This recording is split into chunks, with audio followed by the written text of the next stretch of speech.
This is going to be a combined update for weeks 4 and 5. Mentally, it has been a lot harder of a journey than I was expecting. I look like I'm a snake shedding skin. It's hilarious.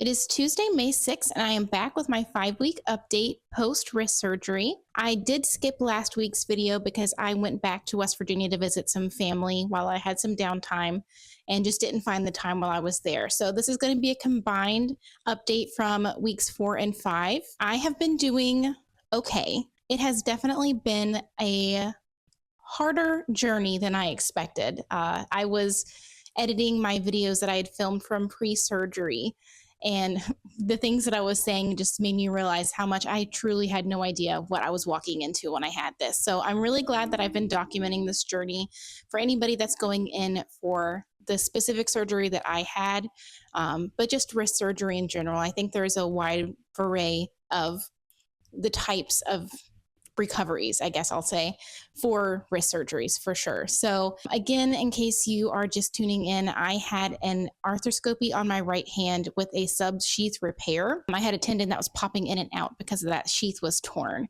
I also have a tear, a longitudinal tear on that tendon, which has been healing as well. But the recovery has been a journey for sure. So as I've mentioned, I'm in this fancy brace for 6 weeks that I cannot bend my wrist at all, and I'm not allowed to rotate my forearm either. This brace has been something, I'll say that. It's much better than being in a cast. I 100% agree. I was talking to my surgeon and my occupational therapist about it.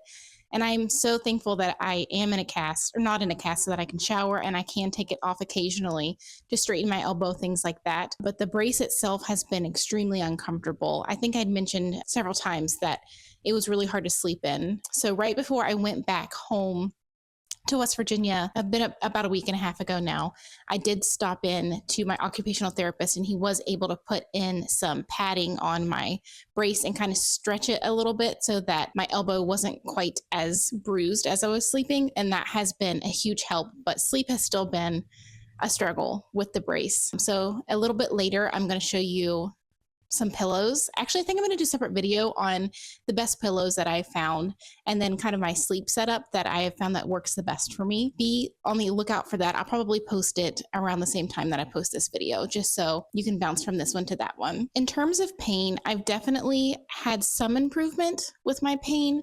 However, I'm still hurting every single day, and I really thought by this point that I would be feeling a lot better, and it would just be more that I was keeping my wrist immobile, but that has not been the case.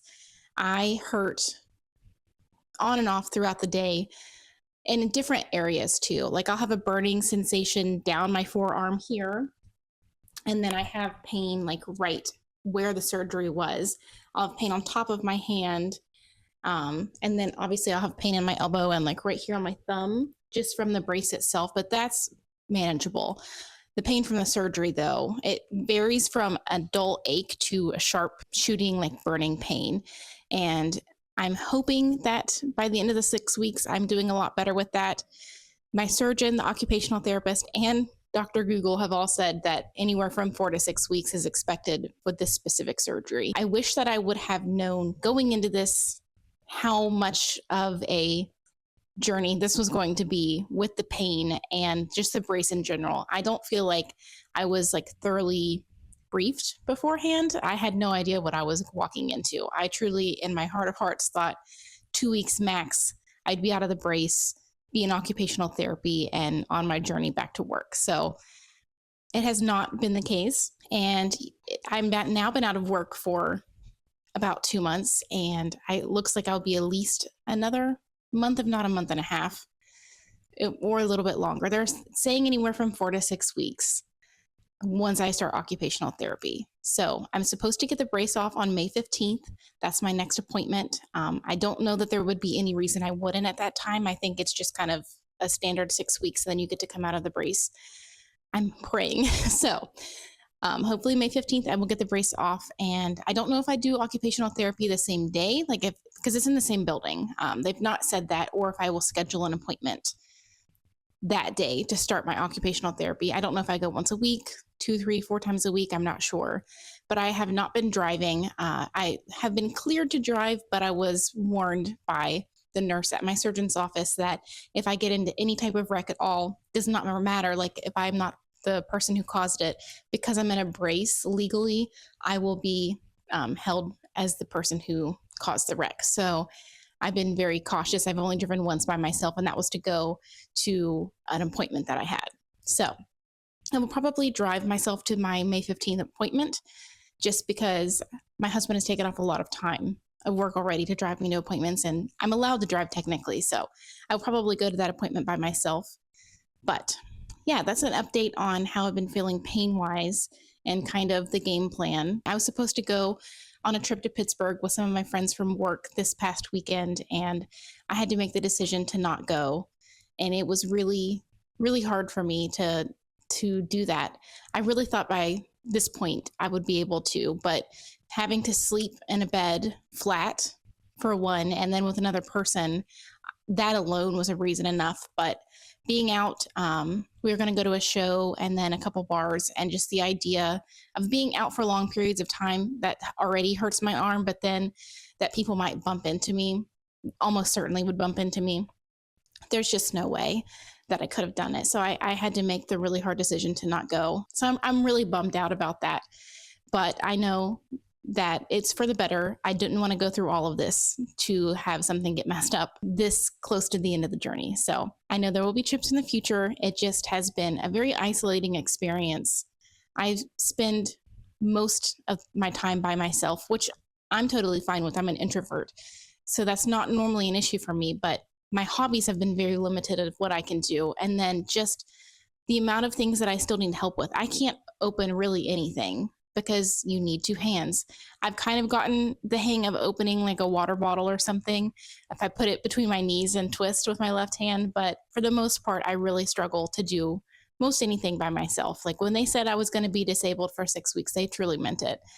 And I just wish I would have known that a little more to like mentally prep myself before going into the surgery. And I know that I've sounded very kind of down and maybe not so optimistic about this entire journey, but I just want to be honest for people that are going into it. I think if I would have been more prepped and knew what was going to happen, I would not have been feeling this way from the beginning. So I just want to share that for anybody who's going into the subsheath repair, that it is a journey. It is painful.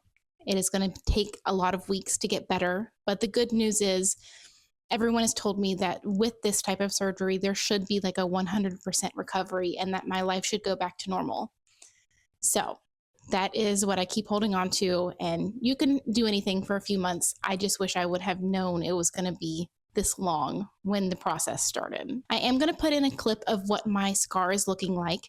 I was really bummed out with how it was healing for the majority of this time. This past week, it's really made a big turn.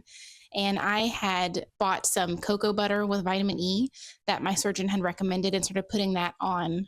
I think it was almost exactly a week ago.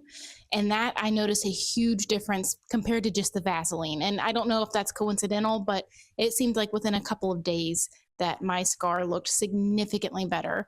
So I've been putting that on at least once a day, but I've been trying to do twice and keeping it just really moisturized. I've been watching a ton of videos on how to best heal a scar, and all the dermatologists that I've watched have said that keeping it moisturized is like the number one thing. So I do have silicone scar tape, but my surgeon had recommended that I not start that yet. So I've just kind of been waiting, but I've been keeping it super hydrated with that like cocoa butter balm, and that is made. I will put in like a series of photos with dates so that you can see the difference, but it has now started to even straighten out. So I think a lot of that disfiguration was from the swelling. My fingers got super swollen a couple days in a row when I'd gone home. Just I was out of my routine and I was leaving the couch a little bit more than normal, just spending time with family, doing things back home. And I definitely noticed that the swelling picked back up. When I would ice it, it would get a lot better. I then realized I needed to maybe wear a sling if I was leaving the house as much as I was. So that helped. But now over the past few days, I think my swelling it's not gone down zero, but it's way better than it was. Now I'm just dealing with a lot of dry, flaky skin I look like I'm a snake shedding skin. It's hilarious. But I've really been trying to keep that hand moisturized as well, which I know is only part of the battle. I can't really like exfoliate or scrub my skin in the shower, just it's too tender. Really, until I'm able to do that, it's probably going to shed. Yeah, that has been what's been going on for the past couple of weeks. I will definitely get back on and film another video next Tuesday, and then I'll probably tie in to that video my appointment on the 15th, which is a Thursday, what they say there. Hopefully, I'll be out of the brace. And I'm going to insert some clips at the end of this showing you what this brace is looking like with that extra padding in it. And then, like I said, what my arm's looking like. So that is the update for these past couple weeks, and I will check back in with you guys next week.